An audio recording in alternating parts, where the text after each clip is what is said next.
എൻ്റെ കർത്താവേ, നിൻ്റെ ഉന്നതമായ നാമത്തിന് സ്വസ്ഥം ചെയ്യുന്നു. കർത്താവ്, രേഖകളെ സംബന്ധിച്ച് പ്രാർത്ഥിക്കണേ ചെയ്യേ. രേഖകൾ കയ്യിലില്ലെങ്കിൽ പോലും മനസ്സുകൊണ്ട് നിങ്ങൾ ആ രേഖകൾ നിങ്ങളുടെ കയ്യിൽ ഓർക്കുക.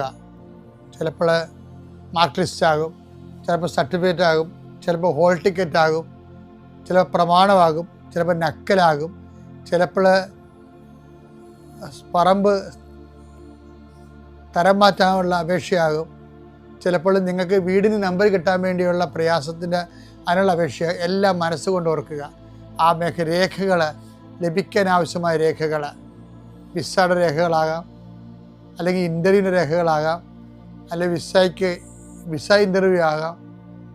എല്ലാം രേഖകൾ മനസ്സിൽ ഓർക്കുക. നിങ്ങളുടെ ഫയലിലുള്ള മുഴുവൻ രേഖകൾ നിങ്ങൾ ആരെങ്കിലും പ്രൊഡ്യൂസ് ചെയ്യാൻ, വില്ലേജ് ഓഫീസർ തൊട്ട് കളക്ടർ വരെ, മന്ത്രി വരെ, നിങ്ങളുടെ ഓരോരോ കമ്പനികളിൽ CEO വരെ, ബോസ് വരെ സമർപ്പിക്കാനുള്ള എല്ലാ രേഖകളും മനസ്സിൽ സൂക്ഷിക്കുക. കർത്താവേ, അങ്ങയുടെ മക്കളുടെ രേഖകൾ ഞാനിന്ന് പ്രാർത്ഥിക്കുകയാണ്. ചിലക്ക് രേഖകളില്ല, ചിലക്ക് നഷ്ടപ്പെട്ടു, ചിലക്ക് കിട്ടാനിരിക്കുന്നതേ ഉള്ളൂ, സമയത്ത് കിട്ടണില്ല.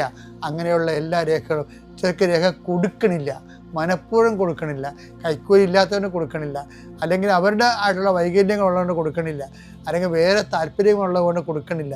അങ്ങനെയുള്ള പൈശാചികമായ തടസ്സങ്ങൾ യേശുക്രിസ്തു ഉന്നതമായ നാമത്തിൽ, സഭയുടെ അധികാരത്തിൽ, കുരിശിൻ്റെ അടയാളത്തിൽ 40 വർഷം ഞാൻ അർപ്പിച്ച കൃപാനയുടെ ശക്തിയാൽ, കൃപാസ്ഥാനത്താറെ ജീവനോടെ പ്രത്യക്ഷപ്പെട്ട മാതാവിൻ്റെ മധ്യസ്ഥത്താൽ നിൻ്റെ മുഴുവൻ രേഖകളെ അതിൻ്റെ തടസ്സങ്ങൾ വിടുവിക്കുകയും നിന്നെ അനുഗ്രഹിക്കുകയും ചെയ്യുന്നു.